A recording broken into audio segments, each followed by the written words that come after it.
Hello and welcome to Nick's Allotment Diary. It's time for me to announce that I'll be asking you to take part in the Sunflower Challenge 2020. In these difficult times, I thought it'd be great if we all come together and grow some magnificent sunflowers across the world. Not only do sunflowers look great, but they provide nectar and pollen for bees and beneficial insects.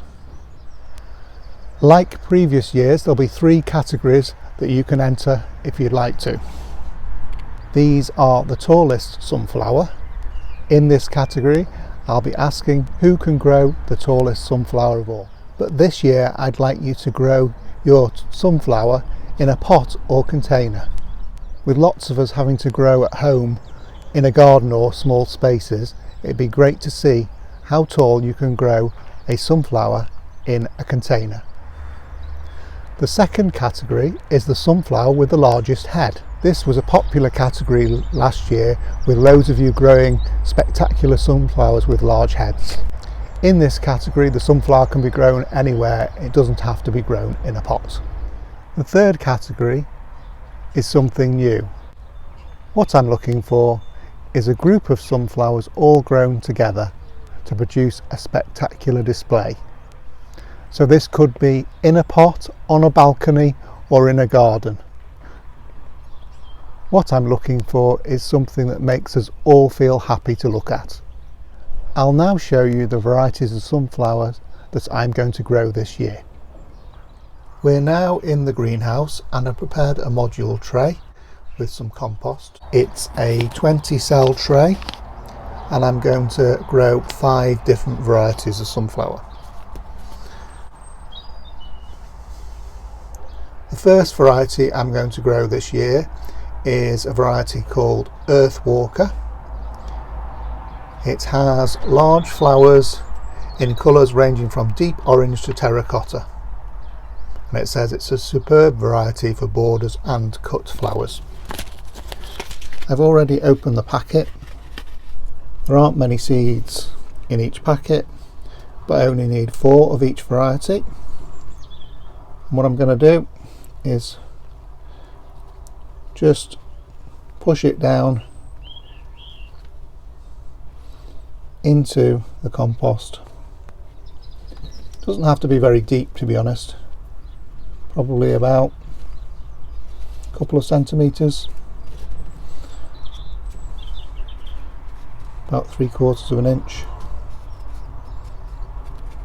And now I'm just making sure the sunflower seeds are covered, and then put a label at the end of each row so I know which variety is which. Second variety I'm going to grow is a variety called Valentine. Don't know much about this one, hasn't got much on the packet, but the seeds are very small, so I would say this is not going to be a tall sunflower. There we go, you can see how tiny the seeds are. Again, just push them down into the compost,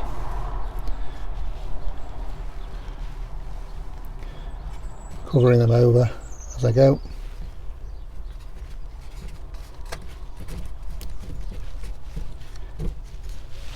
Now is the ideal time in the UK to plant sunflowers. The end of March, beginning of April is a good time.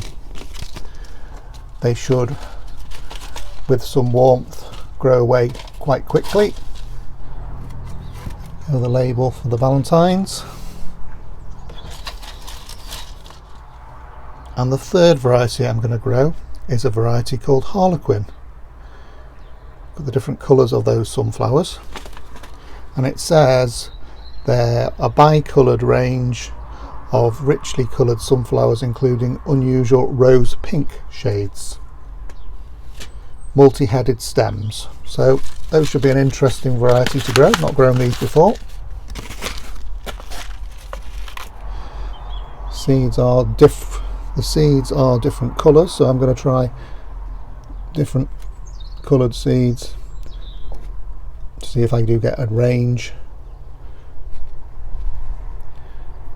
of sunflowers growing. Again, just cover over the seeds. That's the third one done. Now onto the taller varieties of sunflowers. This one is a variety called Tall Timbers. Again, not much about it, but with a name like Tall Timbers, I'm hoping for a tall sunflower in these. They are larger seeds, so it does tend to indicate they're going to be a bigger sunflower. So these ones need to push down probably a little bit deeper.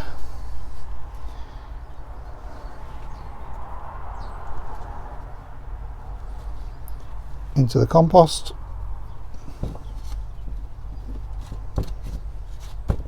Cover them over.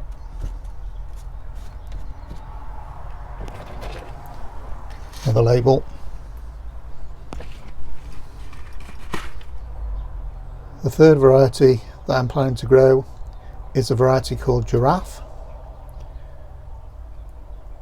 I'm looking forward to growing this one. It says it's possibly the tallest sunflower ever bred, and it says it can grow up to 17 feet tall.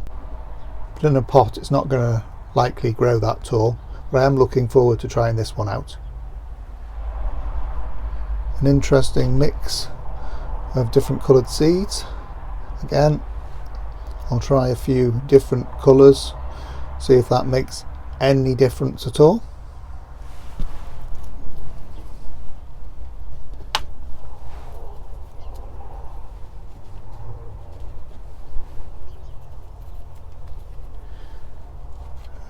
There we go. 4 different seeds in. Again, cover them over and label them. I'm just now going to sprinkle a little bit more compost over the surface just to fill up these modules a little bit more. They are quite small modules. Could grow them in a larger one, or in individual pots is a good idea too. They won't be in these modules for very long. Once the seedlings are up, I'll plant them on into a larger pot. The other thing to do now, just giving them a little quick water to settle them in and encourage them to start germinating.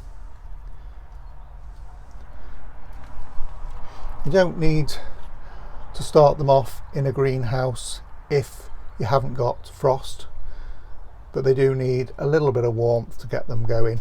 So if you're in a country where it's a bit colder, you might want to hold off from planting your seeds a little bit longer. The challenge will run from now until the 1st of October, so you've got plenty of time to get growing your sunflowers. Please, when you record any videos relating to the sunflower challenge, please include #sunflowerchallenge2020 in the title. That'll make sure that I see your video entry. If you've already planted your sunflowers, don't worry, you can still take part in the challenge. Just record a video letting me know that you're taking part in the challenge and show me the sunflowers that you've been growing. If you don't make videos but want to get involved too, that's fine. I've got a Facebook page and an Instagram page which is called Nick's Allotment Diary. So you can post pictures of the sunflowers that you've been growing. I'd like to make a special shout out to Ellis and Bailey, who are some young gardeners that live in North Wales, who I believe are going to be taking part in the challenge too. Let's get growing those sunflowers. Thanks very much for joining me at Nick's Allotment. I'll see you again next time.